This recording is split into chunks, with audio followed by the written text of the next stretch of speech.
The opinions expressed in the following are those of its participants and do not necessarily reflect those of the producers and the Six Talk Podcast Network. Also, the following contains mature material and mild language, which may not be suitable for all audiences. Discretion is advised.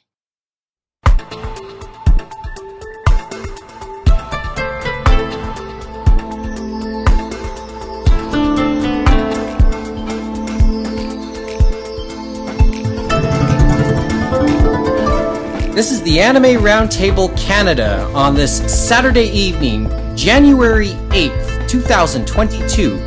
You can contact us online on the web, animeroundtable.com, Twitter and Instagram at Anime Roundtable, and email animeroundtable@gmail.com.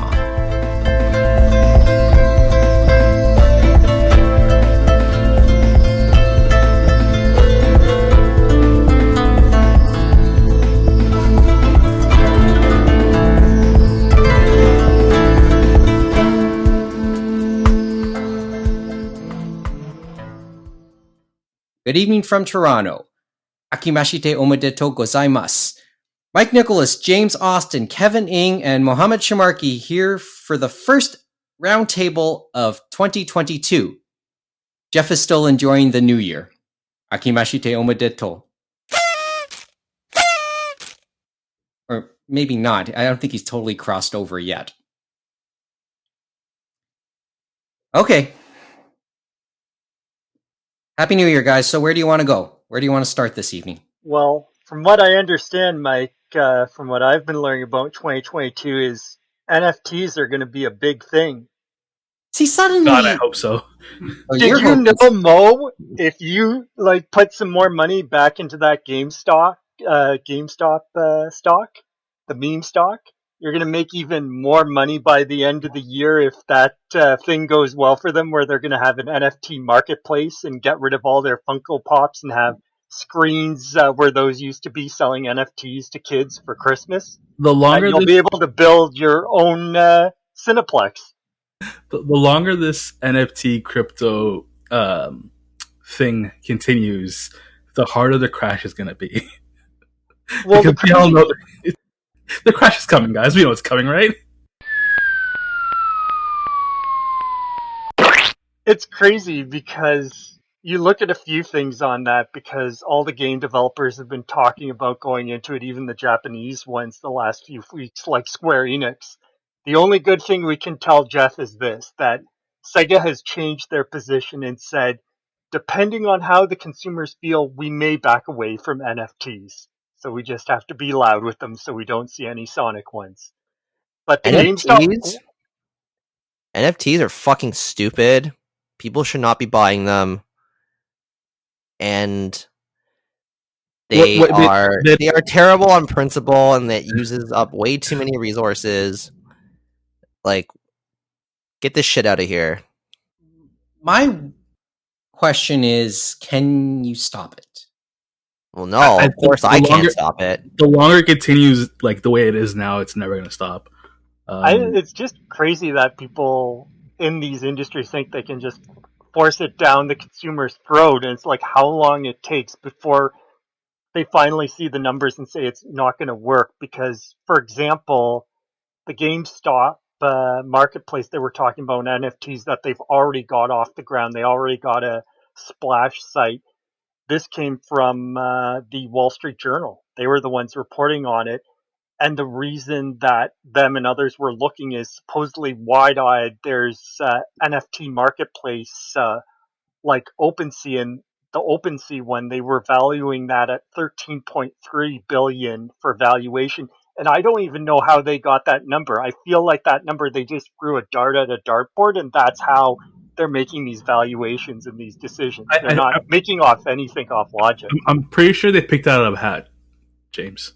I was about to say, isn't that how most of these things go, regardless? Yeah, I think the real thing is what happens in 60 years when we walk into the Art Gallery of Ontario, the AGO, and they don't have any art on the walls, but just an NFT version of the art. And then we're still saying the same thing, and then we look like the crazy old people. We already do. And that's when I'll stop going to the museum. Anyway. But no, it's definitely been, it will be a ride to watch that in 2022, won't it? Yeah, well, maybe just in my case, maybe just a dip of a toe. But considering my luck, I ain't diving. But I think the other one I was thinking that was funny, that I'm not sure if you saw it, Mo or Kevin, but Gordon Ramsay got the year off going to a good start, I hear, too, with him asking what the F is Twitch. And I think what that reminded me of is we have so many streaming services right now. So it just makes me realize that there's so many things out there that you can't know them all, right? Even if you want to say that maybe he's older, but it just makes you realize how fragmented and how they're all trying to bring it back. It's like the channels of old, right? The thing is, with when it comes to Gordon Ramsay, got to remember his kids are pretty well connected.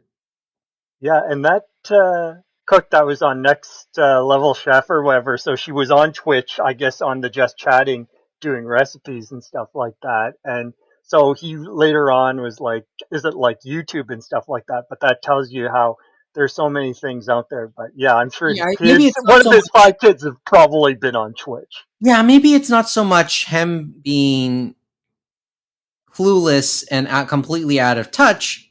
It's just that it's a reflection more of, well, there's overwhelming choice out there, overwhelming platforms and brands. I think it's sort of more of that way.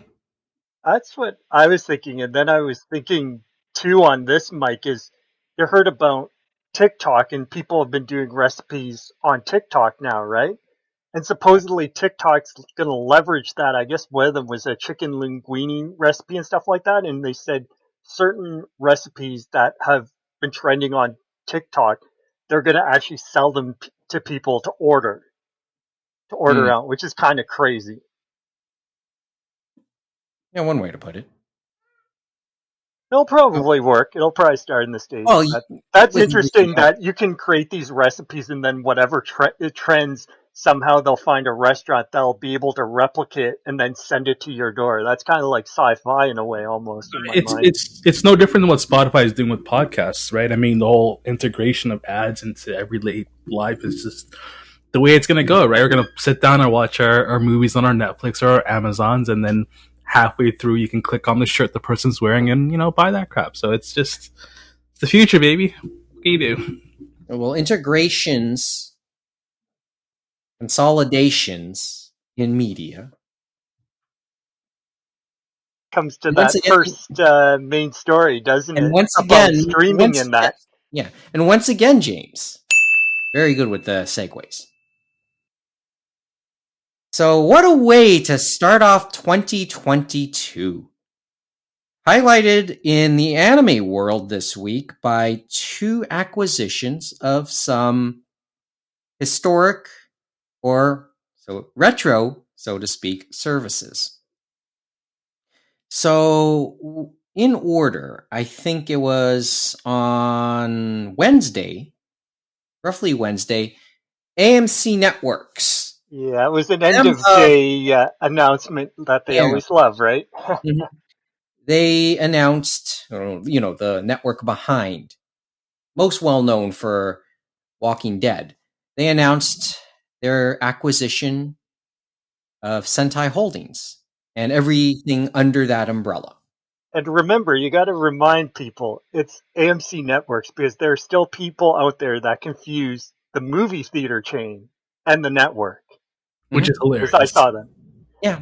Well, it's even more hilarious before we get into the meat and potatoes that I learned, and I didn't even know about AMC Networks. Is supposedly, did you know who the chairman is of that? Yes, James Dolan.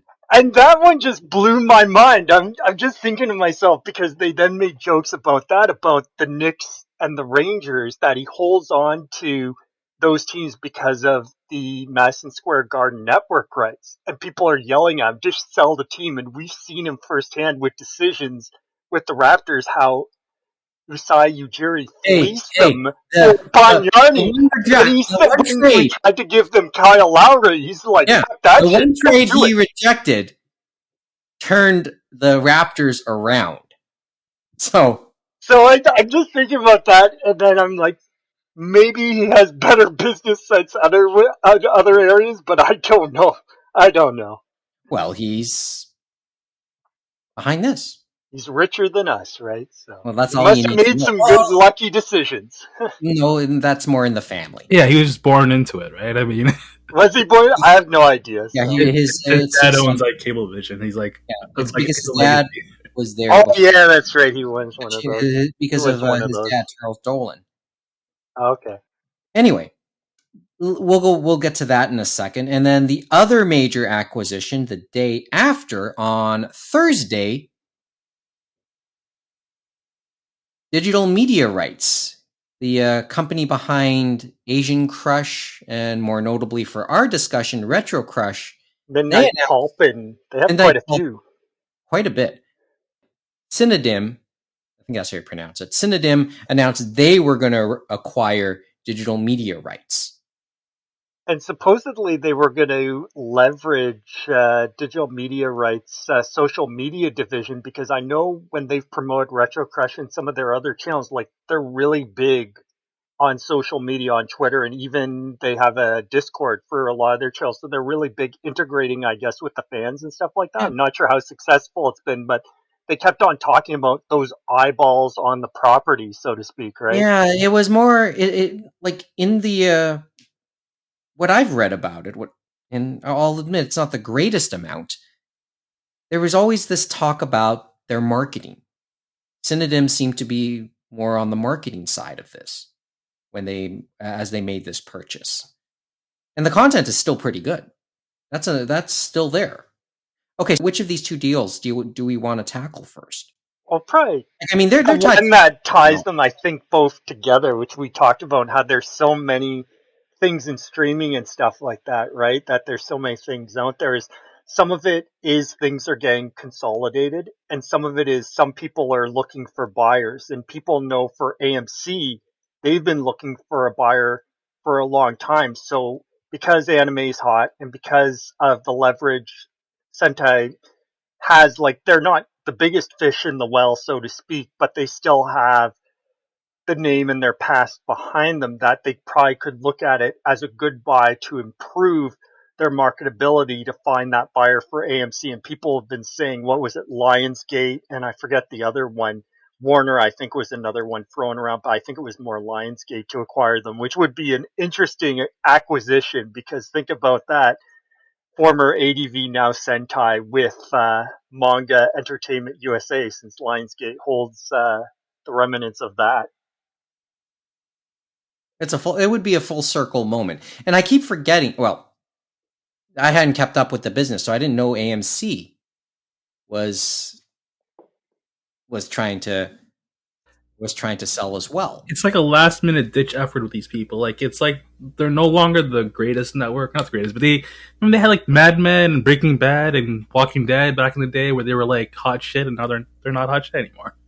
And so there's still some marketability, as we know, behind them, but it's kind of like their old hat, so to speak. And so that's where I think some of it came in. So that's around, I guess, 2018, 2019. That's when they started that drumbeat to see if they could find someone. You know what I mean? Because those things take years and stuff like that. It's not like Crunchyroll and Sony, where you can kind of snap the finger and have that ridiculous over $1 billion to have things go back and forth. It wasn't that big, obviously, but it still was a considerable chunk of money and stuff like that, lower than what would be required for it to be reviewed. But I still think John Ledeford and his partners probably got an offer they could not refuse, and probably allows them to move forward. So they get a bit of money for themselves. They all stay on to continue to run High Dive and Sentai and move forward and hopefully grow it, and are able to get more acquisitions, because that was their biggest tough thing to do, is get acquisitions, because of funny Crunchyroll and Netflix, of course, and the others. Well, you brought up an interesting thought.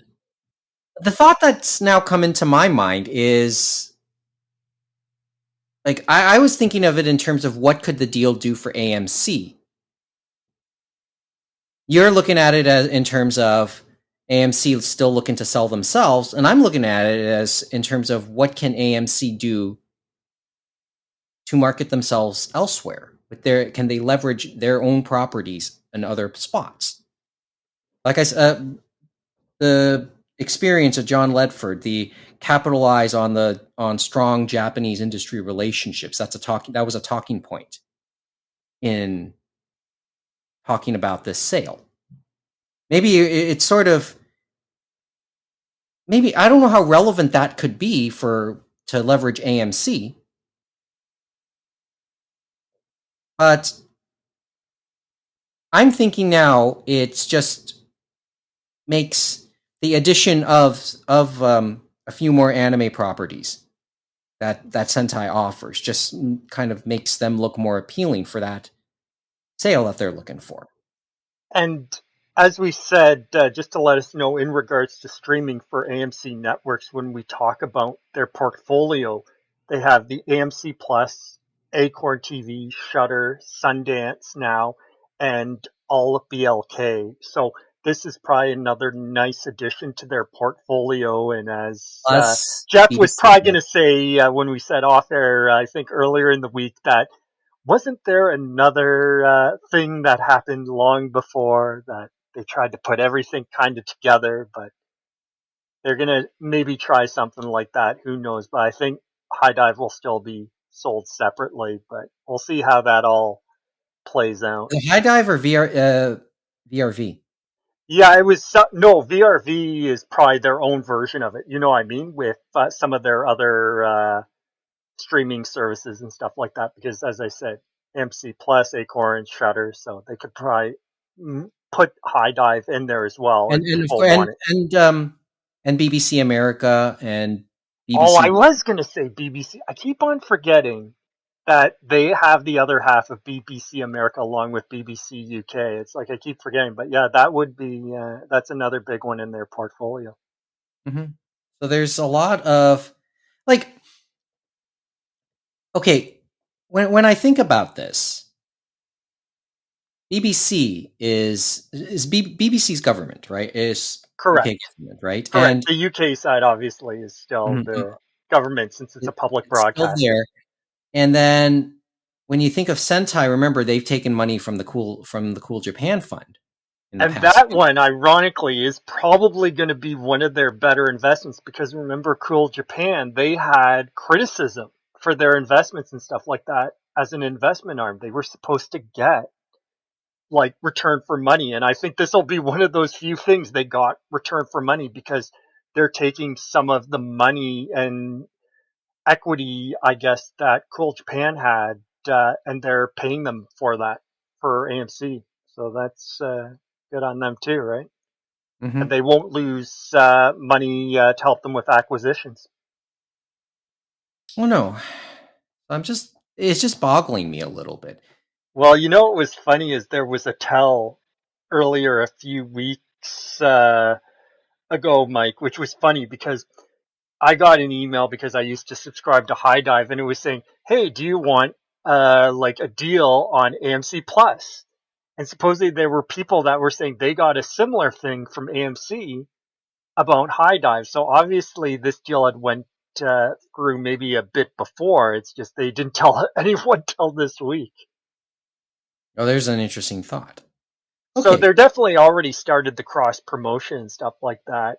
And it'll be interesting to see, I guess, how far they go to get maybe some more licenses and stuff like that, because they talked about that in the press release about some of their big titles, right? And we already know one of them is going to continue this year with Made in the Abyss, and we'll see what other ones they try to go after, and maybe they will try to commingle and do because they have the relationships in Japan and maybe try something with one of AMC's properties, because we've seen that happen on Netflix between Castlevania, right?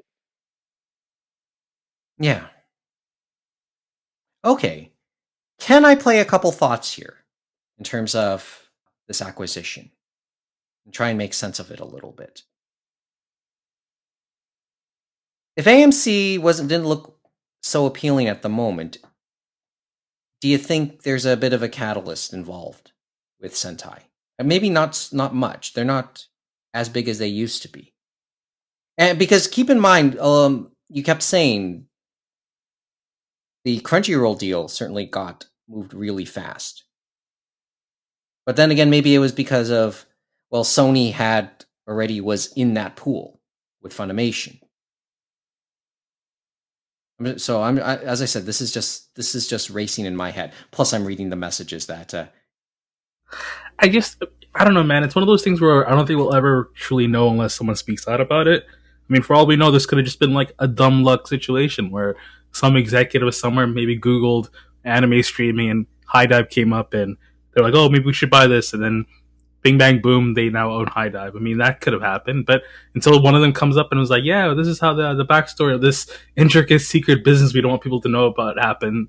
We just have to guess on it, I guess. Remember, too, though, in the actual press release, if you look at the different news things, it wasn't the quote-unquote CEO of AMC Networks. It was the interim CEO. So they still need to find someone to run their ship and stuff like that. So that tells you a lot right there that they're still maybe hoping this will help them build their catalog to find that buyer, in my mind. So we'll see what happens. But I still think it'll be a net positive at the very least for John Ledford and them, because they're going to stay on to help build those relationships in Japan, try to maybe find a few more series that are bigger and stuff like that, so that it doesn't all go to, I guess, Funimation, Crunchyroll, and Netflix and stuff like that, because it has been tough for them to find those shows. I want this to be like an 8 o'clock, an 8 p.m. sitcom where like a major corporation acquires a smaller corporation, and it's like The Office, but it's the offices of High Dive. We just get to see the inner workings of them interacting with corporate and stuff. I mean, I think that'd be pretty funny, right? Yeah. But I would say for this, it's like probably was an offer John Ledford couldn't refuse, and probably they've learned a few things since, remember, Sojitz. With that deal, they kind of crashed and burned, so I don't think it's going to be that sort of situation with this. But this is kind of the last, I would say, major domino to be bought from the anime space, because I know people were talking about other independent quote-unquote distributors and stuff like that, but I don't think those distributors are even playing the same game. And they were talking about Discotech, Media Blasters, and Anime Ego, but those ones are for the fans, and they're going to continue on as they always will. So I don't know why people ever brought them up in that discussion, because they're their own small niche business. They know what they want to do. They want to work and go after a certain set of fans, and they do it successfully, and they make enough money for what they want and stuff like that. It's not like they're trying to build continually, right? Like Funimation, like Sentai, and like Crunchyroll, where they got bought by the final big fish, right? Mm-hmm. They're not growth stocks. That's probably the way to put it. And the other thing is, obviously, for these ones, it's like the other big plus for Sentai is they had the anime network, but then they continued to build and then transformed into High Dive. So they had the streaming platform along with their physical business and stuff like that. So that is an attractive thing. The other ones, of course, don't have that. And as we know with physical media, and I think even Justin Savakis admitted it, is that there's a certain set that they're going to go after and will want that physical thing, but they have to work harder to reach those people. It has to be that Criterion type release, you know what I mean? Because otherwise they're going to go to the lower pool, which is the streaming pool at the moment, right? Or whatever the future holds. Well, on that topic, first of all, the first thought I had also is, remember last year as we were talking about some of this, when we were talking about the Crunchyroll acquisition and who will compete with Sony now. And I remember a line I made just saying the competition probably will not be like a startup, it'll come from somebody fairly big already. So just to be fair to AMC on this one. The other thing is, since you brought up Justin Savakis, everybody, like a lot of people seemed caught off guard by this announcement.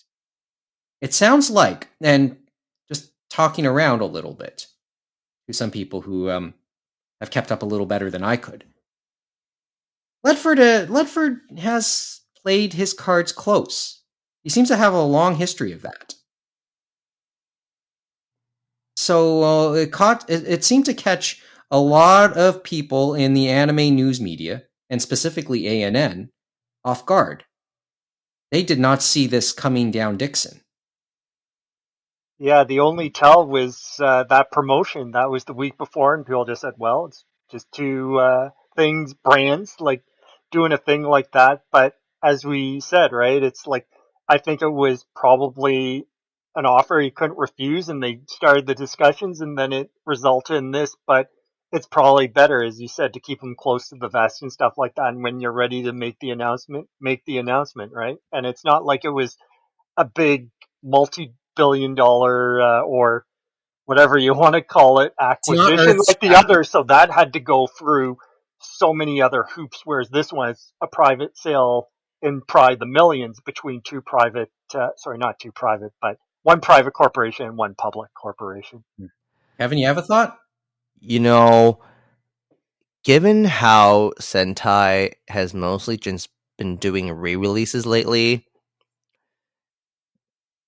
it looked pretty similar to how ADV, the earlier incarnation of this company, was similarly not putting out nearly as many new things. And as we alluded to last year with that John Sarabella tweet, it really did give off the impression that John Ledford was starting to run out of options, because you only have so much cool Japan money to help push things forward, at least from our armchair quarterback perspective. Like, I felt like this was probably the end game for him, given how things were turning out. And he finally found his, air quotes, way out. Yes, I know he's still there, but most people don't tend to stick around that long after they sell their company. I think they'll stay around, but I don't think it's going to turn out like Funimation. Remember, where Gunn stayed around, then he got billionaire friends to buy back the company, grow it again, and then sell it to an even bigger multinational company to make his final golden parachute, right? So, but I'm sure he'll sleep easy at night for John Ledford. Well, Kevin, you seem to agree with the whole idea this was an offer he could not refuse. Yes. Yeah, and as we said, like, because they had the stream that they were going after new titles. It wasn't like Discotheque and the others were, they could go after just the older titles or maybe stuff from the aughts, which they were going after some of those, but they were still trying to go after some of those new titles. And that's hard to do, especially when you have a limited amount of money, even with the infusion, as Kevin said, from Cool Japan, which we talked about. And they were probably looking for their investment back, and they were happy with whatever they got back too, right? So, no, total disaster. I mean, give AMC a little credit for laying low the way they did. I mean, not AMC, Sentai. A little credit here. I mean, I constantly make fun of them about the way they've been flailing out there at times. And I'm sure, as we heard from the Japan side, some of them, they know who the major players and stuff, and some of them want to go to a different part and stuff like that and see how they're doing. So that's why we've had some bones thrown Sentai's way. Like, for example, Lupin the Third Part 6, I think, is the biggest bone they got in late last year and stuff like that. But a lot of the other ones have been I guess, the middle tier series, you could say, or the more risque stuff that the others wouldn't touch with a 50-foot pole. Redo of Healer? Well, there's some other ones too. What was it? Mother of Goddess Dormitory was another one. Peter Grill was another one as well, because those were ones where they had like the censored stream and then the uncensored streams and stuff like that. That's not to say Crunchyroll and Funimation haven't done other series like that. I know Crunchyroll this season has World End Harem, and so they have that up, but they're probably not going to do an uncensored of that. But it's interesting because there could be a certain amount of freedom now. Like, I mean, this is kind of the upside to that situation, I suppose. All I can say is they won't be getting any like S tier. They're not getting Attack on Titan or JoJo's or all that stuff. But I think maybe they can hit maybe a few more A titles a year, maybe, hopefully, and depending on if they make the right strategic investment, and then depending if they want synergy with some of the properties AMC has, it might work out that way too. Like they've seen the success from Castlevania, and then another series we're going to talk about later in the podcast as well, in Scott Pilgrim, and they might look at that if they find the right players or the right people to make it. Yes or no? And this is just to end off this thought. No. So you don't think a Walking Dead anime is ever going to happen? Oh, damn, that'd be something. I think it's possible though, because we saw how they went multi-platform. Because wasn't it Dark Horse that helped them do the comics and stuff like that? I think, or am I thinking wrong? Or was it Image? I don't keep up with Walking Dead. I thought it was Image. I think it was either. I could be wrong. It might be Image. It might actually be Image. It wasn't Dark Horse. It was Image. You're right. Well, think about, okay, let's look at some of the most popular AMC properties. And it's Image. I just double checked. Thank you. Yeah, you're right. It was between the two, but you're right. It was Image. But that still shows that that's another thing they can look at to maybe, it's not going to revive anything, but it's going to be another plank, right, to put that series out there in different people's eyeballs, right? Well, once again, part of that media mix. And they've done zombie anime as well with High School of the Dead and stuff like that. So it's still. I'm trying to think of, are there AMC properties that could translate well into anime? I'd say Walking Dead is probably the one they would look at, the most likely and stuff like that, and the most likely that could possibly get greenlit if they ever do get that far down the rabbit hole. But I think that'd be a few years away, to say the least. And maybe after another sale. Okay, let's go to the other one then, just briefly. Synonym. Or Synodyme. I know. I'm still having my brain go on that one, trying to figure out that one. But that one I think is like, it feels similar, right? Where they're getting all these streaming houses under one roof, and they're trying to find that end game, so to speak, to be either sold off or whatever. But it's like they're still sorting out. It's like, okay, what's happening with streaming right now? Because they can't support them all, right? Sooner or later, customers are going to go to their main choices, and they're already doing that to a degree, right? Netflix, Disney Plus, Paramount Plus, and some of them, unfortunately, already had the backing of big networks already. Mm-hmm. Well, I mean, you look at the names in DMR's portfolio: Asian Crush, Midnight Pulp. Midnight Pulp is like those Asian B movies from yesteryear. I was thinking a bit of horror too and stuff like that. I put them in the in that category. Retro Crush we know of, Cinehouse, Kokoro, KMTV. So these sound like Korean stuff, Chinese stuff, right? Remember? And you said, remember 2019. I feel we talked about them because of Viewster, remember? Because they had acquired them, I believe. I'm trying to remember. I mean, I'm still thinking about I recall this too. And Viewster was acquired by them in February 2019, I believe. So this would have been like an early, like one of our early conversations in the version 2 era, if at all. Long enough ago. right? Mm-hmm. Like they're like, remember also, and once again, throwing darts. Remember when I talked about Rakuten and Vicky?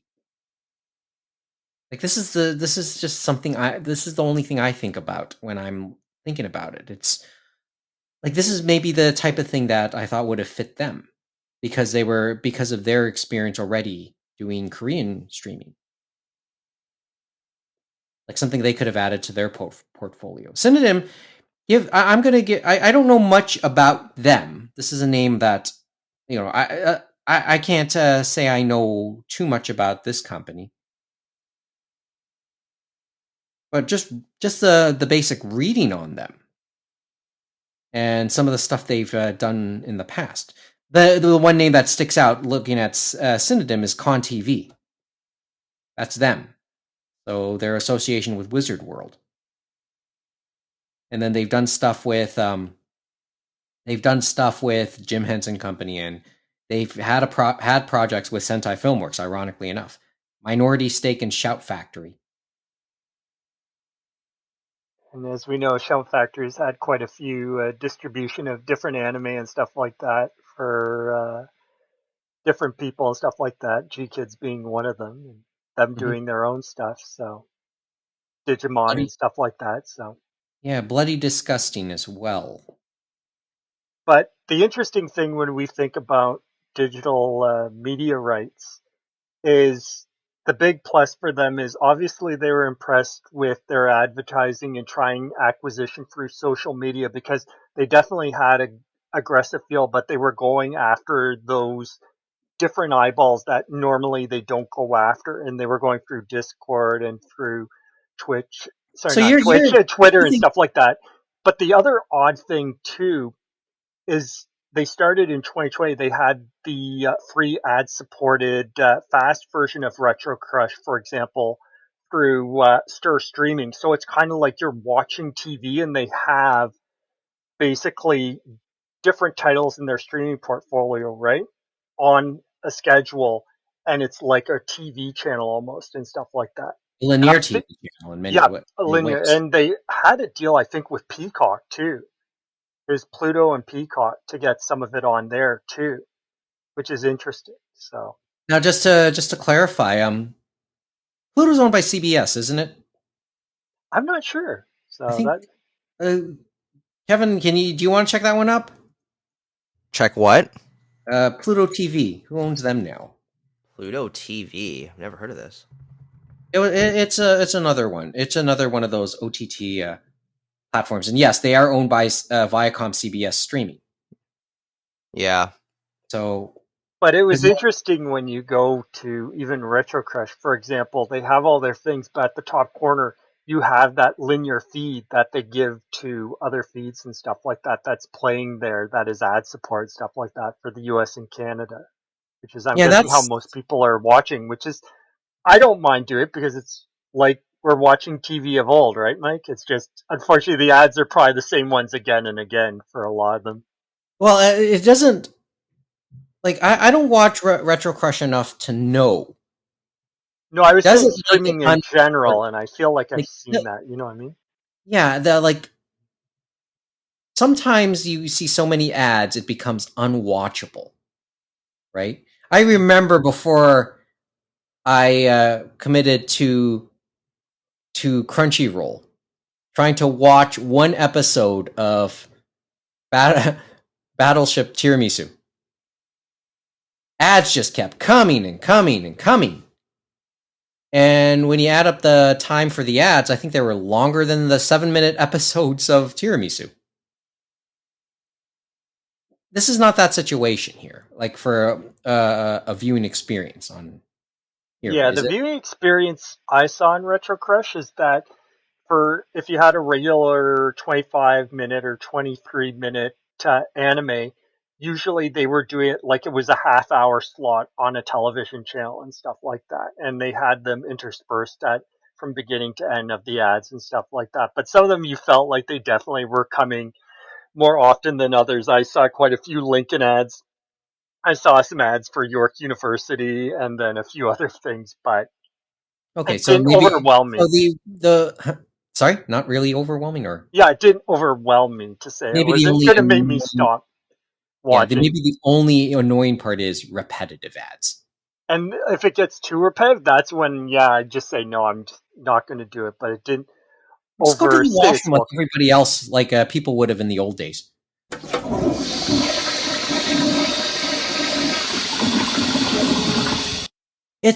And there are counters, right? So that does help you too, because you could, as you say, walk out of the room and then come back. Oh yeah, the countdown. Yeah. Okay. So, like, it's an interesting acquisition for a Cinedigm, but it doesn't sound like a desperate acquisition for DMR, because that's sort of the feel we had with the Sentai sale. I feel like it's a more natural progression, probably for That's the both thing. those two parties. Whereas the other one, because it was close to us and all that other thing, we knew John Letterthird, as Kevin said, had only so many cards to play, and he knew obviously that the deal had went through for Crunchyroll and Funimation, and that they basically had a lion's share. Netflix has jumped in to the boat, and they have the lion's share. He doesn't have Amazon and Jeff Bezos money because remember, they were a part of Anime Strike. They were the one helping Amazon get the licenses for Anime Strike, and that's how they were staying afloat at one point. So they had to find another source and not just Cruel Japan money. Well, yeah. So going back to Cinedigm and DMR, yeah, fairly symbiotic. I think. It also had me wondering, and once again, this comes back down to the Rakuten Viki part of the equation. DMR has a lot of Asian content, and I think that was part of the appeal here too. Because I don't think Cinedigm had nearly as much. So there's a motivation there, and kind of just like AMC's motivation to say, let's go after an anime company because that's something that we don't really have and could help us out in the future, right? So yeah. So there it is. Well, the Retrocrush deal, or the DMR, I have to use the two names interchangeably. We obviously, when we're talking on this show about DMR, we're talking about Retrocrush because that's the most famous property for us in our fandom. But it sounds like this one could work out a little bit better. And remember, they only launched a few of their channels recently. Like Retrocrush is still young in its lifetime and stuff like that because they had to launch, and then it wasn't until last year they started doing the paid service to get rid of the ads, and they added the ads in that. So it's still young, and then they had the linear TV type idea as well. So they definitely were growing fast and stuff like that on that channel for Retrocrush, and I'm sure the others were having an uptick as well and stuff like that because they're similar idea and stuff like that. So maybe that caught the attention, as we said, of Cinedigm. So. And of course, the social media savvy. I mean, as you so interestingly point out, James.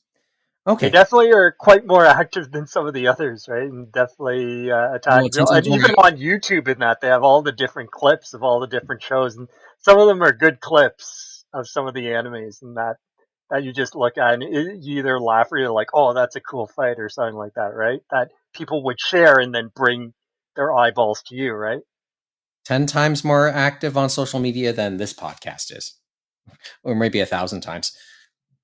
Well, at least the good thing is we'll have no more acquisitions to talk about for the rest of the year since the last major domino has fallen, at least in the Sentai sense. You sure about that? Famous last words, buddy. Famous last words. Let's see how well those words age. Because we're barely. You're saying there's another multi-million-dollar deal or $1 billion out there for someone. That's the interesting part. Like, life surprises you sometimes. So the thing, though, is remember what else could possibly happen? Is a lot of these deals. I feel some of the numbers, and we talked about valuations. Remember, we were saying about NFTs and that. But some of those valuations, I think, that make the numbers a bit bigger is definitely those streaming numbers and the eyeballs and the people registered to your platform. It's like we used to never really think about them much, but they're serious factors in these valuations that have made the numbers go higher than I thought they would, like faster. You know what I mean? Like But we the knew potential, right? TV was going down and people watching, cutting the cord and all that stuff, but it's definitely ramped up faster than you think. And then the fact that it's almost like it was before, right? Because it's like, oh, I don't just go to one place to stream. I have to now pick all the things, and now it's a fight to figure out who's going to be the last corporations standing, so to speak, right? Mm-hmm. Well, And then I guess we'll start the same thing again, cut the streaming cord and go to whatever next cord we're going to. I guess the virtual reality one, right? Well, goggles are coming. The thing is, as you said all of that, James, I was just thinking about NBC and Peacock and how NBC Sports Network ended during the new year. That was a big thing in the sports broadcasting landscape in the States. And how Peacock will figure into their sports broadcasting plans going forward. The Olympics are coming up. The Winter Olympics, that is. And we heard the things, right, about Disney and them with carriage rights for YouTube and stuff like that, how they weren't able to reach an agreement. So a lot of people in the States, they lost some of those Disney channels like ESPN and ABC and stuff like that. They got a discount, but they lost some big things. So it'll be interesting to see what Disney does with some of those because live sports is still a big thing, right? It's probably the last real thing that you can use. Because live events, right? Mm-hmm. People definitely want that, and especially with COVID, we've seen that for concerts as well too, because they're not able to do it like they used to, and people want to see those type of concerts again, right? So streaming concerts is going to be even bigger, of course, as we know. Mm-hmm. Okay, from those old venues too. Mo, Kevin, you have a thought, or should we start the bullets? I thought we were going to talk about on this. The first bullet. I think we're going to talk about something that Kevin can talk about since we talked about Sentai and risque content. I figured actually, and that'll we could talk about the manga side and risque content, and it was something Kevin brought up a few weeks ago. So if Kevin wants to bring it up, and we'll go from there. This is essentially the first bullet. Well, let's use this as the first bullet as we begin the bullets for 2022. These are presented in point form, but could become a full essay. Viz Media made news a couple days ago. Earlier this week, they announced that they won't publish in English Chapter 74 of Ayakashi Triangle. And now, and it was also Shueisha's Manga Plus service, so it was a joint statement, and it's interesting because it's both the Japanese side and the North American side making this statement. And you know what this this type of announcement always does? Makes people want to read it more. Well, I thought you were going to say what all the people in the forums were saying. It's like, now I'm going back to torrents, or I'm going back to piracy, or so on and so forth. That's part of it as well. I'm sure the scanlators might have a field day, at least for one chapter, or as they call it, just work. Okay, what angle do you want to take on this one? There's a lot of angles, I think, and Kevin, I think we talked about them because Ayakashi Triangle, the digital versions, basically those, I guess, collected Tokobon digital versions are no longer, I guess, up there, right? And it sounded like, oh, maybe they're not up there because of Seven Seas, because Seven Seas has been picking up all the ecchi or risque jump stuff that Viz doesn't want. Like, it's like Viz is for the longest time had this aversion to certain properties in their own field house. And then it was when Seven Seas created Ghost Ship, and it seems like all of them have went to Ghost Ship, and they found a home there and stuff like that, and found an audience for physical. And of course, they do the digital now for some of those series as well. And I think the first big one was To Love Ru, as people remember. It was To Love Ru. Yuna and the Haunted Hot Springs, those were in Weekly Shonen Jump. World's End Harem that's in Shonen Jump Plus, if I recall correctly. So that's on the digital side. That's why I brought that one up. Because and they finished that one too, I think, for the first part or whatever they're calling it. I believe so, yeah. Yeah, so that's the rumor that people are espousing online, that chances are that it's been licensed and Seven Seas is the likely candidate. We don't really know. The reason why this got censored apparently is because the Lolly character is involved in this chapter and she was probably groped. I haven't read the chapter. Yeah, that and seems I heard there might have been a plot point as well that would be important to the story, but it is definitely a very ecchi manga, so at some point you never know, you wonder about it, right? Or yeah, it's just risque content is one thing, but risque content of underage. Yeah, and that's where the manga plus comes in too, right? Because they have to go over so many borders, right? So I think at some point they're like, we can't do that. They were worried something was going to happen, whether it was in U.S., Canada, or in another country. We don't know. Yeah. So from what I'm reading, one of their classmates meets Rochka, which is like the Lolly character in that series, and so it's like a girl groping another girl. It's just that because the other girl does look the other girl is a spirit. She's like one of those like Yuki Onna kind of spirits, if I remember correctly, because I haven't read Ayakashi Triangle in a while, but obviously they didn't want to risk, getting in trouble because an underage character was, getting touched up for whatever reason. I haven't seen the image yet. Like I'll dig around for it later, but I don't blame them. You can't really blame Viz and Shueisha for not putting that chapter out. It doesn't mean that they won't publish the other chapters, because they will just publish 75 as planned from the sounds of it.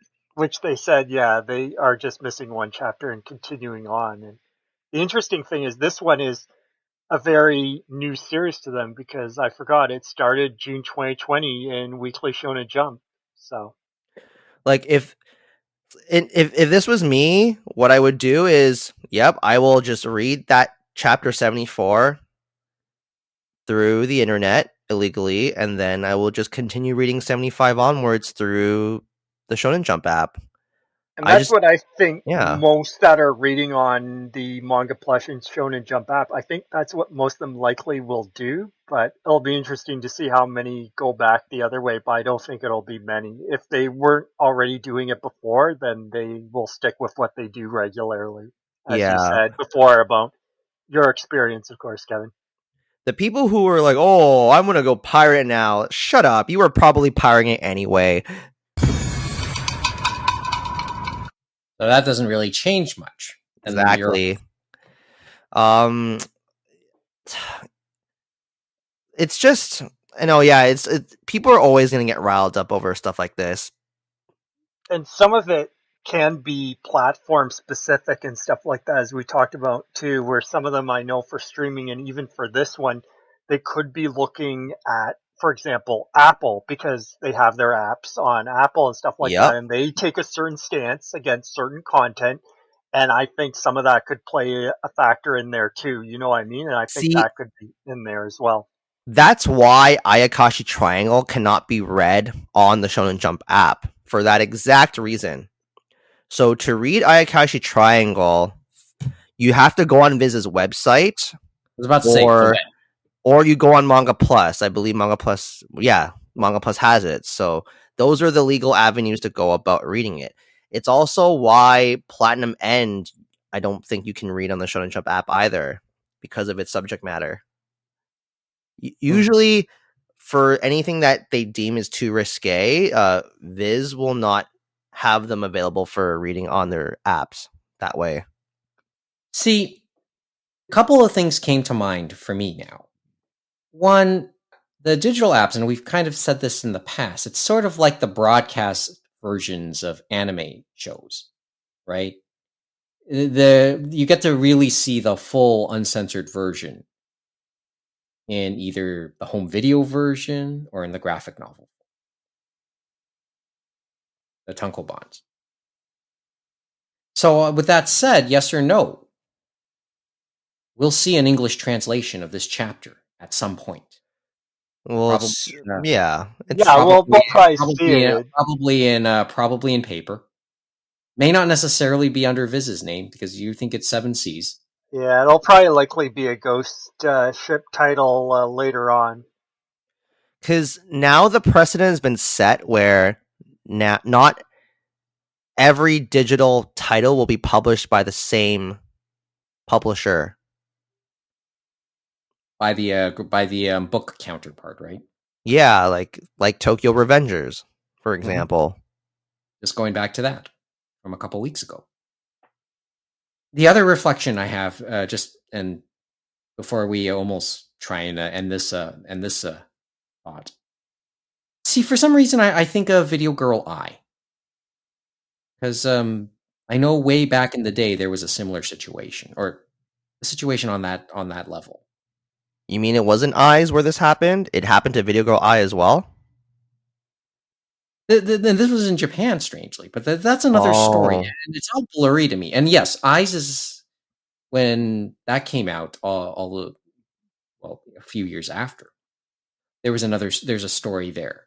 And I was thinking about, like, remember the early aughts, like they did it with Viz just in certain manga as well, but they also had it, for example, I think it was Raijin Comics, remember, because that was fronted by the creator City Hunter. When they did the first few of City Hunter, they had him actually put on the swimsuits onto some of the girls or certain things to make them less risque, remember? So we've come a long way, but there's still certain things that won't be crossed, as we said, on the digital frontier. So, case in point. Okay, I'm going to actually look for it right now. What are you going to look for? Like what the big deal is all about for this chapter. So I'm going through the chapter right now. Okay, you're actually looking at scans or something? Yeah, it's already been scanned because of course it was.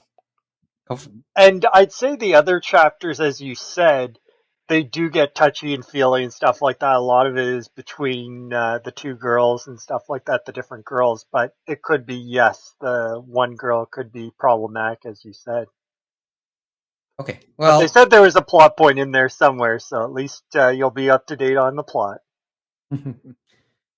Okay, well, do you want to continue with the bullets in the meantime? Sure. Why don't we go on to another item that is Viz Shueisha related? Well, I was thinking let's talk Urusei Yatsura for a couple seconds. Is that the one you're thinking? Yep.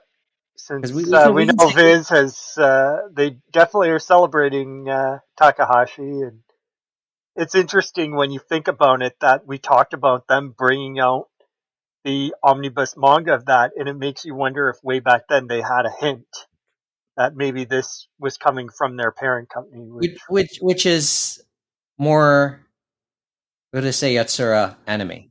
Okay, I can see why they didn't publish it. Okay, let's go back there for a second. Let's do a quick one.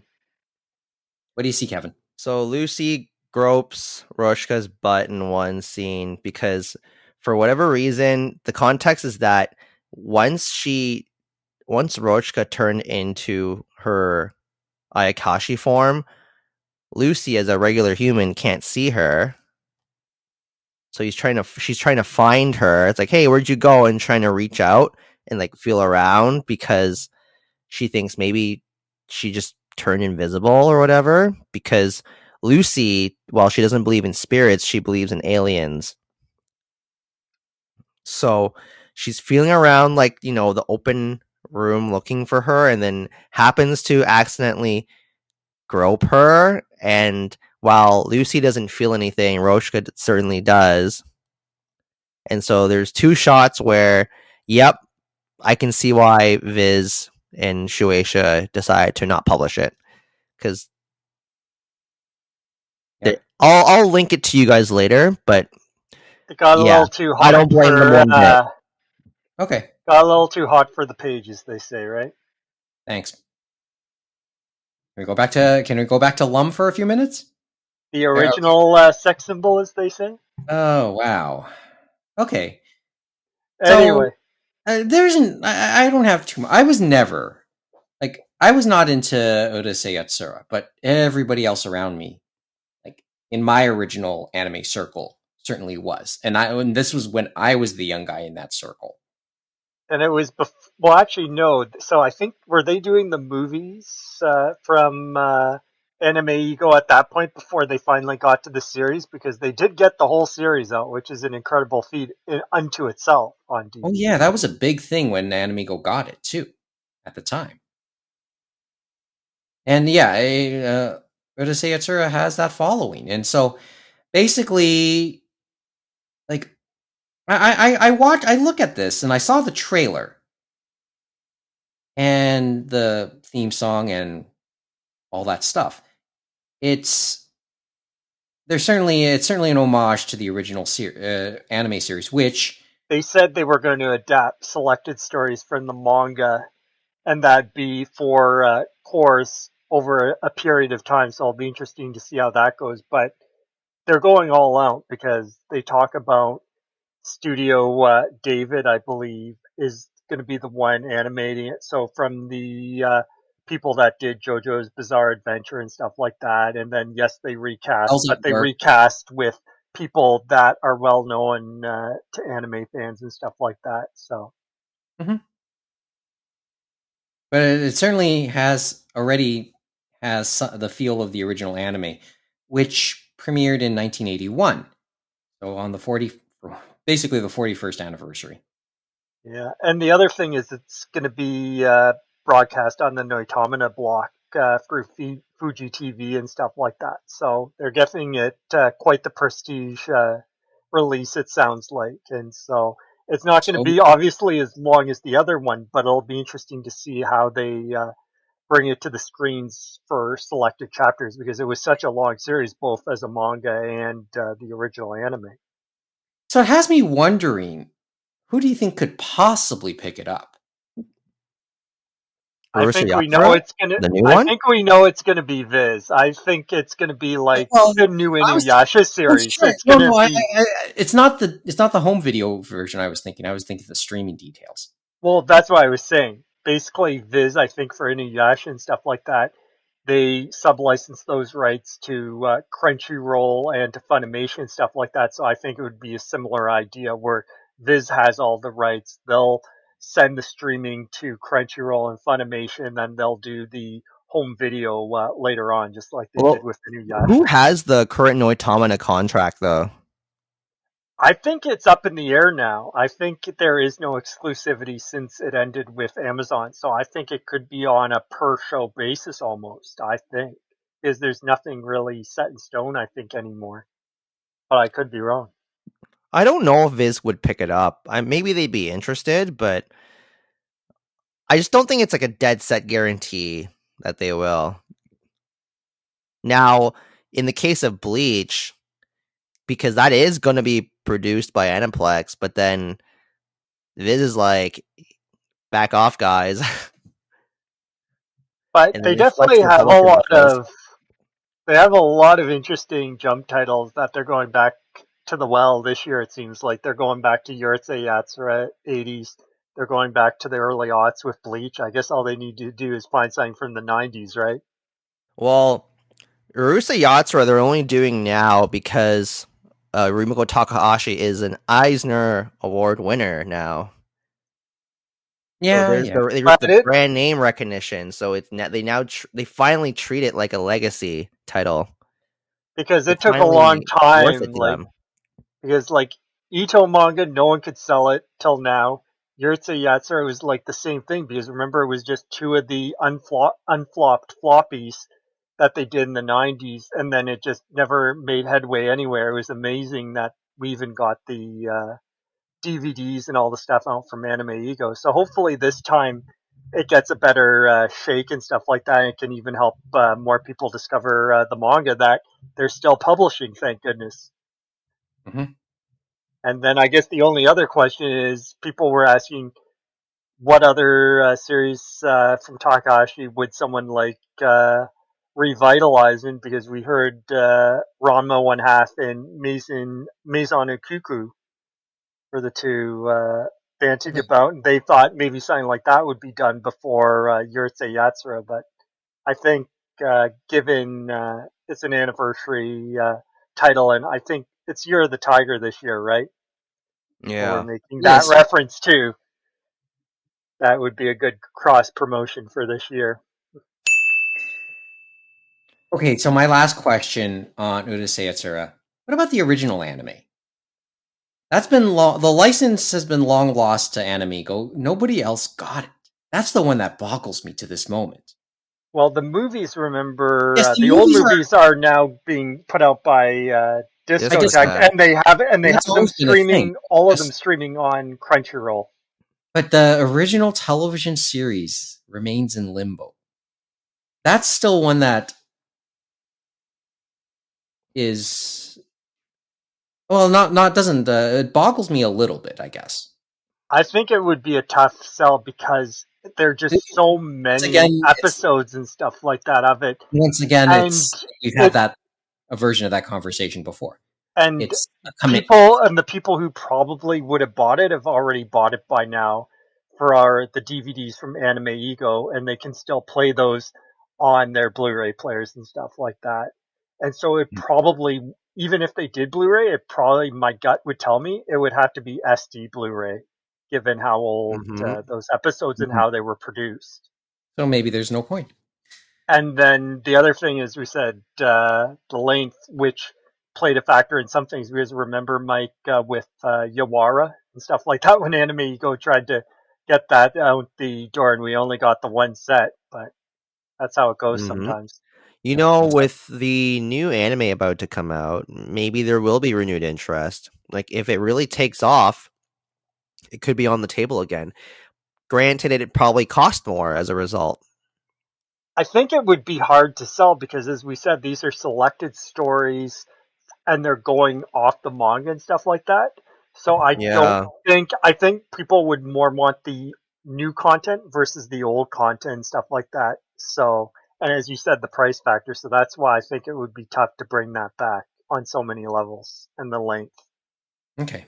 Like the movies, you can make sense and stuff like that of it because you're not making as big of an investment and stuff like that. So it was an easy get for Discotek and that. I don't know how I feel about them not adapting the whole thing. I guess in one sense they don't technically need to because the bulk of it was animated in the past.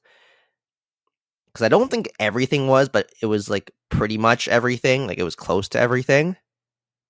And you're actually going to have the manga there coming out from Viz. We know that likely they're going to finish it this time and stuff like that because all of Takahashi's stuff, they've actually made that effort to keep it, I guess, in print to an extent for Yurtse Yatsura, and then for those new omnibuses of other works like Maison Ikuku.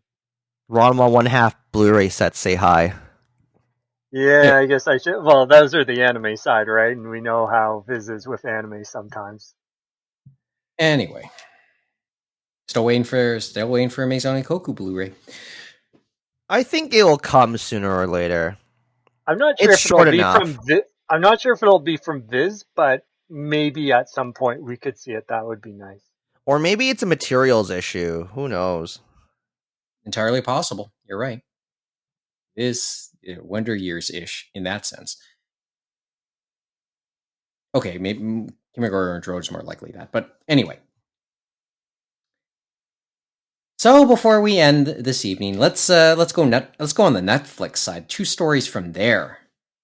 I guess we can always talk about the one that just came out since we were talking about Walking Dead anime. Well, but that's kind of a Toronto thing too. I would have saved that one for last. But do you want to go there with that one first? well, sure. If you want to go the other one first, it's up to you, Mike, and stuff like that. I think so because I think let's talk the one in Kyoto first before we come back here to Toronto. Okay. So Netflix has picked up 2 series, one a live action, one an anime adaptation. I don't. I something tells me these 2 might have either they'll be left alone or universally accepted compared at least. But I think the receptions to both will be overall better compared to what happened to Cowboy Bebop. Yes or no, James? I would say yes. And you saw the one image from Maiko-san, and it Michael looks Sanchi no it looks good. Makanai-san. It looks with the 2 main characters, right? And I think that looks good. That looks good. That one image, and I think it's definitely something that we both watched and we talked about it on the podcast before. That I definitely think can work in live action quite well and stuff like that. Well, and it's going to be clearly Japanese produced, I think, too. Cooking. We know the show as Maiko Sanchi no Makanai-san. It's often also called Kyo in Kyoto from the Maiko Kyo and House. Kyoto, which is how I remember and stuff like that. And But it's been an interesting one because, as you said, it's been NHK World, and then and Crunchyroll has done a new episode each month and stuff like that. So it's interesting. so has NHK World, basically third Thursday of the month. So we're in a couple more weeks for the next episode. And it was interesting because it was a manga from I want to say Shueisha. It's either Shugakukan or Shueisha. It's Shugakukan. It's in weekly Shonen Sunday. And so it's interesting that they do about 3 chapters each episode, and then they have a little thing talking about what they cooked in each segment, which is it's kind of like one of those healing or relaxing type animes. And I think it definitely would work in the live action to give you that nice culture, but also give you a nice relaxing thing to watch. And I think the food will definitely help it too, of course, seeing the food, right? Considering Netflix has its share of cooking shows as well. Netflix will call it Makanai Cooking for the Maiko House, and it'll premiere sometime later this year. And that's the big thing that we're hearing that, it won't just be in Japan, but also in English, which is good to hear, right? Because you never know sometimes. And it's 9 episodes, it sounds like. Well, this news comes on the heels of the fact that the anime series is actually set to end this month. It was only 12 episodes. It was only set for 12 episodes initially. So episode 12 is going to be this month, James. So seemingly it's coming to an end. No, I knew that was happening and stuff like that. It was just instead of getting it each week, right? It was like one a month, but it was still a nice it was a feel great getting it each month. And like a treat. It was a feel good series. I know some people question the point of doing it, but to me, really, it's about the food. Although the story itself is interesting also. And I expect a similar reception to it on Netflix. And I'll say this right now. If you were a fan of Midnight Diner, this might be a good one to go with. It'll be And interesting now that I've said that, I think that's one of the parallels that Netflix is looking for. I think this could be this could be the successor to Midnight Diner for Netflix. Sorry, what are you about to say, James? No, it's like that's good to think that the algorithm probably would recommend that. I was just thinking it'll be interesting for the live action with the 9 episodes, since they have so much they could look at and adapt how they're going to do it for the series and stuff like that. Because as we know, they have 3 segments for the anime, but I don't think it'll quite work that way for the live action. So it'll be interesting to see how they put it together. And correct me, is the manga out in English? No, it is not. It's not out in English in any form and stuff like that, unless you go to certain parts of the web, as we say. Yeah. I'm sure Kevin knows a few. because it had me wondering, like reading some of the comments in the ANN forums, some people said the manga is better, but isn't the book always the better? And that's what I've heard too, Mike, and stuff like that in regards to that. But I think they both have, like anything, their own flavor and stuff like that. And even the anime, I think they got that idea of it isn't exactly your traditional anime and stuff. It feels like it has that nice pastel or that nice light touch to it, just like the series feels. You know what I mean? Mhm. Okay, And I Kevin. and I feel they probably, even from that just one image we saw of the live action, it feels like they're probably going to have that as well. But it's probably going to come out through the food and stuff like that, and the traditional look, because they're in Kyoto. Remember, so we're going to see the more traditional parts of Kyoto and that. Yeah, and keep in mind, just remember, and these characters, I think the characters are what, 16 years old or something at that point, maybe give or take. Yeah, no, yes, the characters are younger and stuff like that. So I guess that'll be an interesting thing to see how that plays with people and stuff. But I think, given the lightheartedness of the story and them training and stuff like that in the Maiko house and stuff like that, and how they all interact, I think it still have a interesting following, hopefully, and that maybe, as you said, people from Midnight Dire will come and maybe check it out, because I'm sure that would be one that maybe the algorithm would recommend. I think. Kevin, you have a thought? Looked like you wanted to come in. Not in particular. Okay. So let's leave Kyoto. Let's come back home to Toronto. Apparently, an anime version of Scott Pilgrim has been commissioned. Well, I See, think they said they're developing, right? That's what it feels Yeah, like. it's The not. Hollywood Report is that they're developing, so it's not a guarantee the way I'm seeing it, since they just kind of announced it recently as yesterday. okay, so the thing that you add to this afterwards, but the thing that stuck out to me in terms of the timing of this news, I think the remaster of the video game came out some months ago, not too long ago. It was actually the first purchase I made since I got the PS5. Although I know it's a PS4 game, but it's the first purchase I've made since the Yakuza games.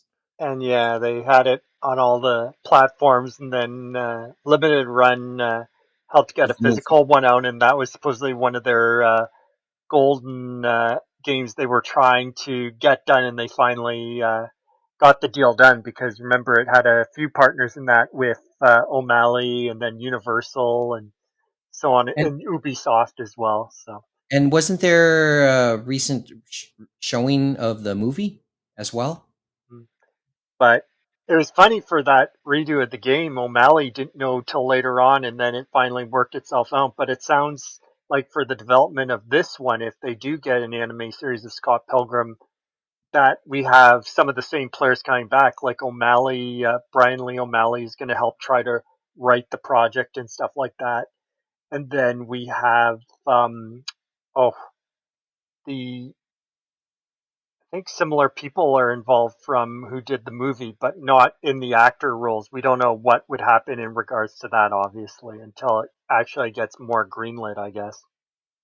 Mo, do you have a thought on this one? Because I know this It one was would have Edgar caught my Wright. attention. That's who is supposedly, I think, going to be maybe involved too. Yeah, who directed and co-wrote the live action.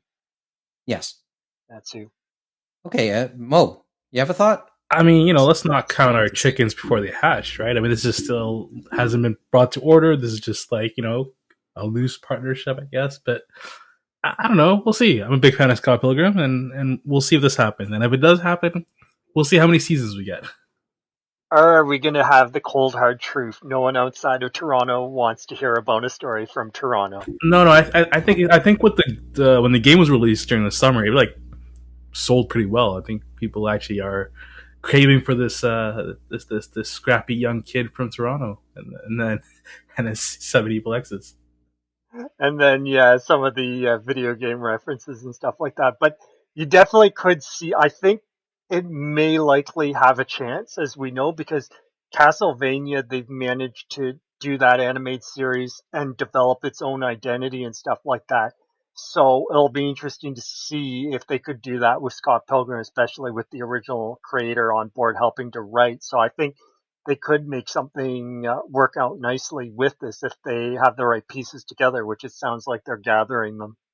I'm just concerned about the studio that's doing it. I mean, it's the same studio that Japan Sinks, and if they're going to use that kind of art style, I think people might be a little turned off. But we'll see. Yeah, you don't know until we actually start to see pen to paper and stuff like that. And things, as we know, can change in a hurry about whether it's studios or who's acting or who's directing and stuff like that. So we're a long way out, but hopefully it develops well and maybe we see something good come from it. Is this one of those finally moments? Should we have expected to see an attempt at an animated version of Scott Pilgrim sooner than we have? I don't know about that. I think people were just amazed we got a movie, like an actual movie in actual theaters for this type of comic, because it wasn't your traditional Western floppy comic, you know what I mean? Since it was inspired by video game culture and manga and that type and And the anime burgeoning culture and cult, stuff like that, you know what I mean? which was And indie rock culture burgeoning, as well. yeah.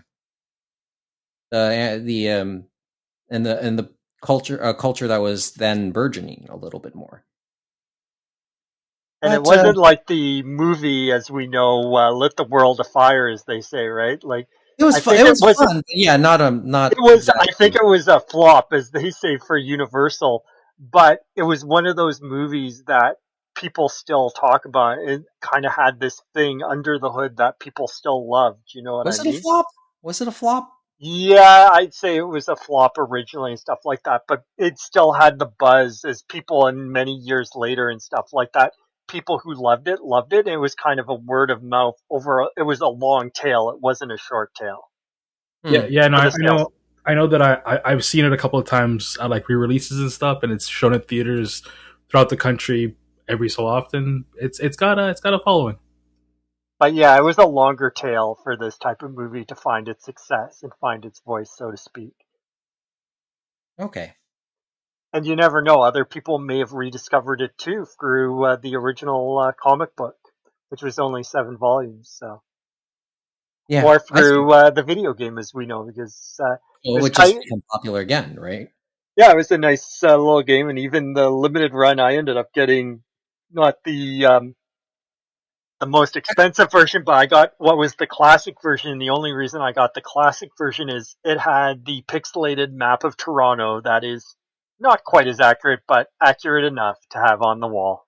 I will have to watch that or start playing it at some point in the very near future. But it's a fun beat 'em up and a fun take on the source material, and they did the idea of a beat 'em up in the style of River City Ransom, and it definitely works for Scott Pilgrim. So, and they had a bit. They were looking also at the source material, not the movie per se, but the comic as well, which really helped as well. So let's see what becomes of this. I guess it could happen, right? Right, Mo? Or you're not holding your breath, are you? I mean, we'll see. Like I said, I think it has a good chance of having, probably not in the near future, but maybe in a few years. Hopefully, we'll see something come of it. And since likely people aren't as prickly, like remember with Legend of the Zelda, the Netflix one we heard about, and why that got canned because of Nintendo. I said it has a better chance, right? Okay. That's pretty much the bullets tonight. Let me go a couple of things before we go this evening. Just quickly, January 5th, happy 81st birthday to Hayao Miyazaki. Once again, he turned 81 on January 5th. Well, I mean, all hail the master. Although at times we kind of give him a little bit of grief because of the way he likes to give people grief. Yeah, because he's a curmudgeon. That's why. He's still working on The that old next man. movie, as we hear, right? So I guess Which apparently is his latest last movie, right? Yeah, Well, because he couldn't stand the fact that Your Name did so well. oh, we're still on that. That's why he's doing it. Let's be real. I thought it was because Demon Slayer. Not Your Name. Never mind. I thought he wanted to one up Ano, because Ano, remember, he helped work on some stuff and he helped guide him. And he's like, hey, I can still do better than these young guys.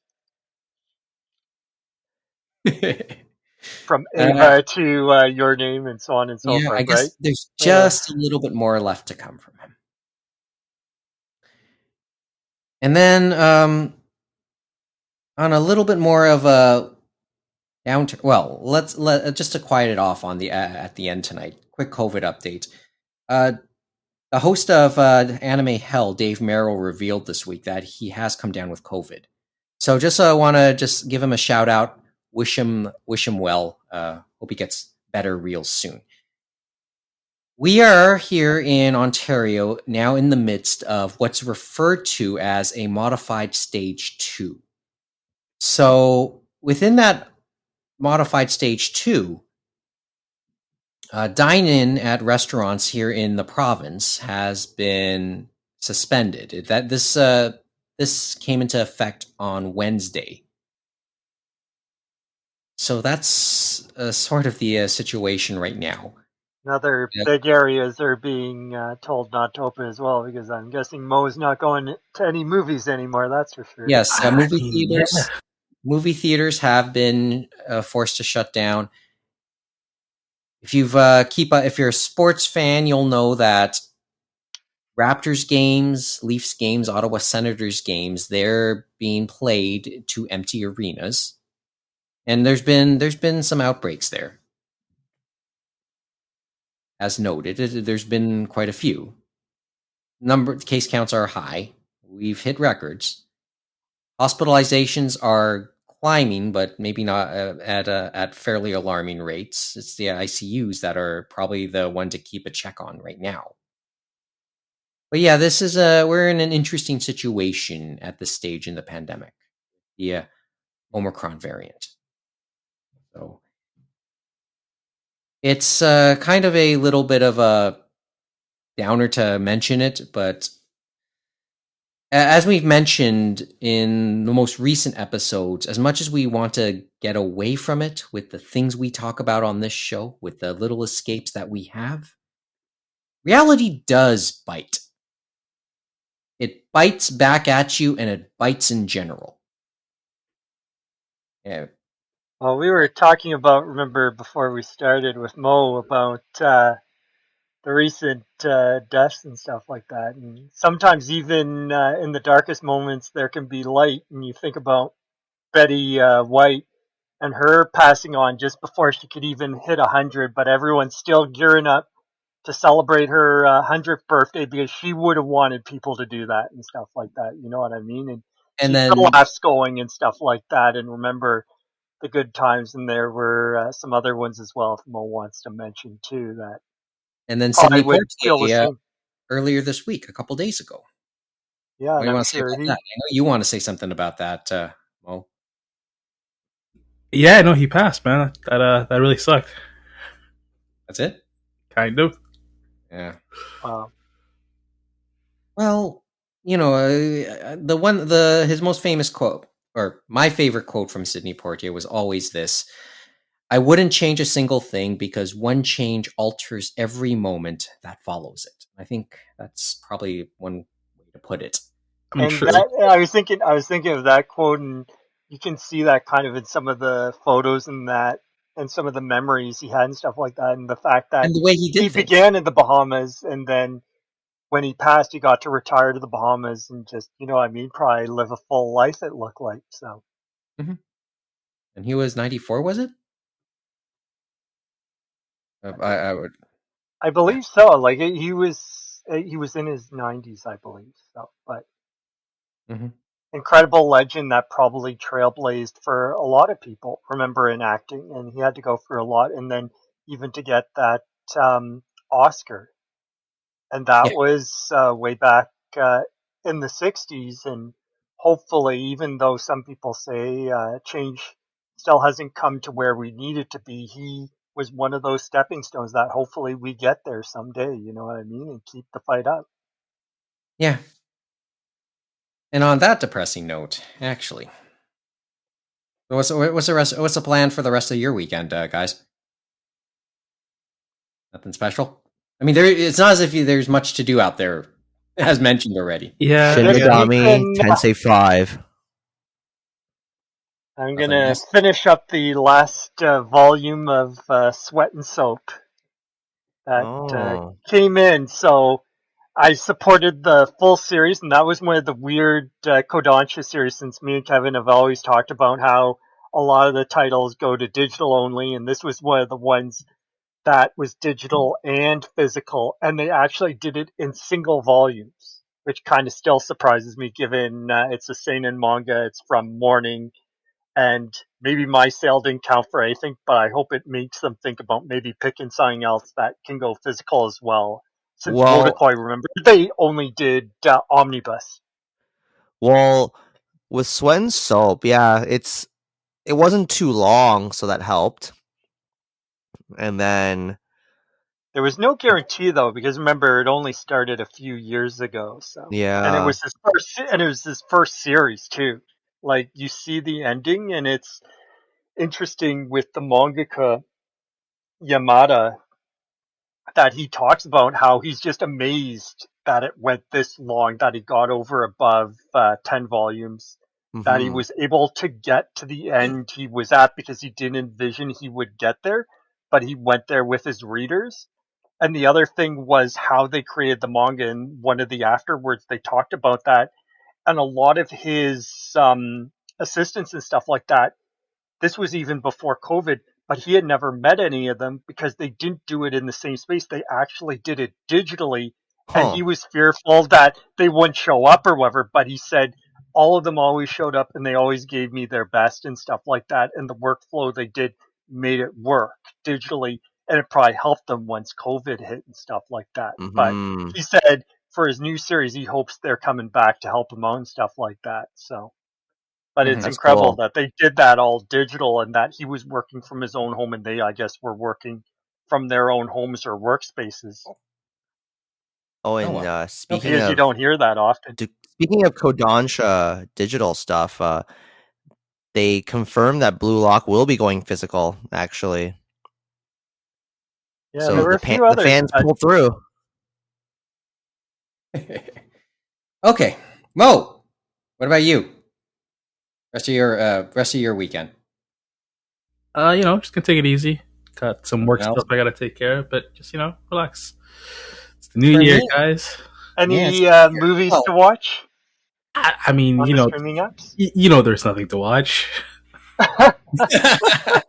I'm sad that we can't watch Dune again, because I would have taken you up on that offer, Mo, to go see it. I am also sad about that. That would have been nice. Today was a good day, weather-wise.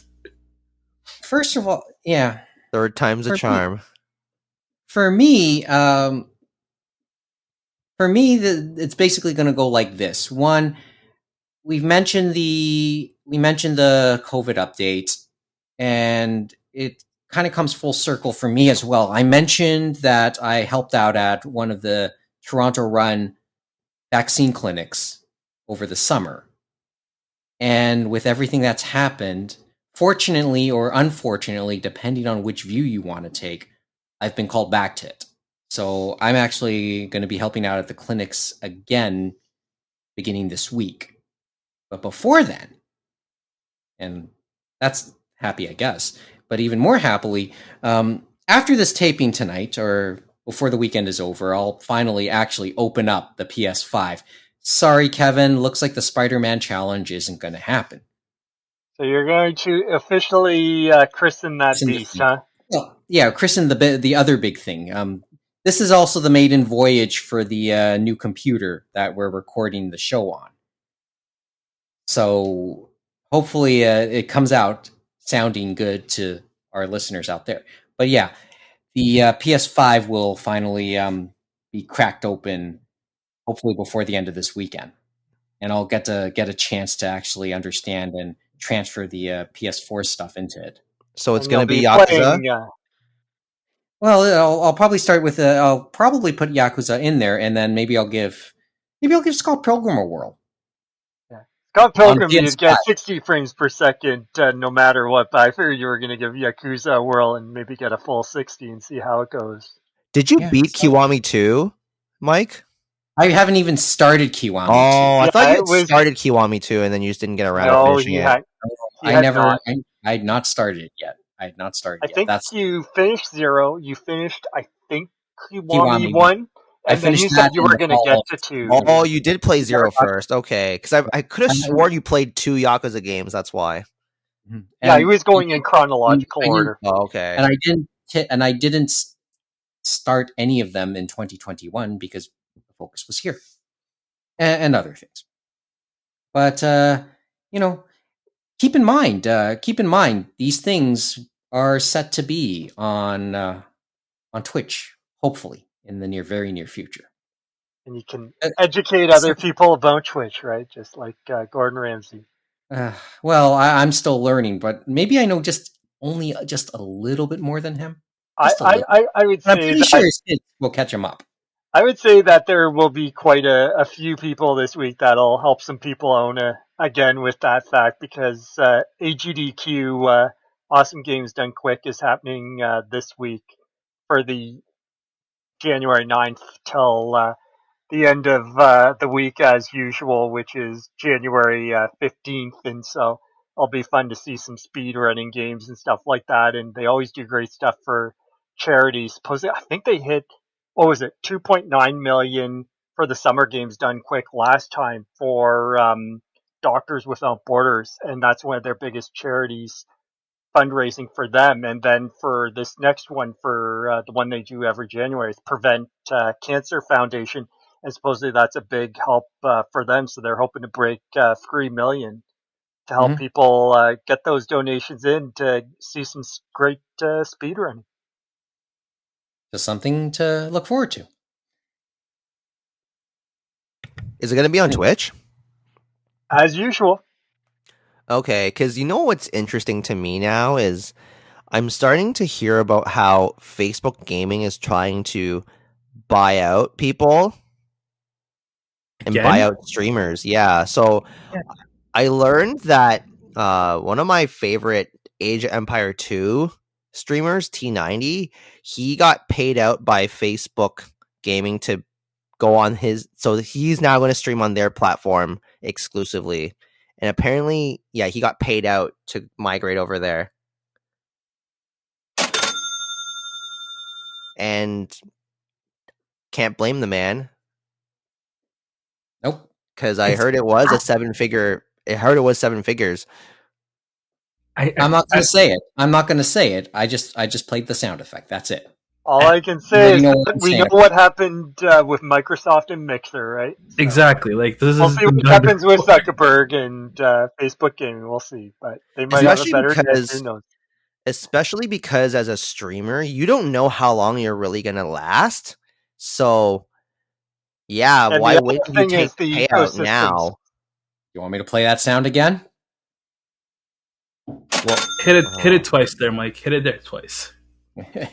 As they say, the ecosystem's changed so much, right? About what can happen on a platform, and you hear about the quote-unquote metas. We've heard about the hot tub meta. I think the meta now is about watching in the just chatting different television or old cartoons with your watchers and stuff like that. And supposedly that got Pokimane got in trouble. She actually showed the avatar on the screen while she was watching, where others do the smart thing where it's just them on the screen and they all watch together on different platforms. So they don't get hit with the DMC. You don't fuck with Viacom. Everyone knows this. Don't fuck with Viacom. They will come for your family and your throat.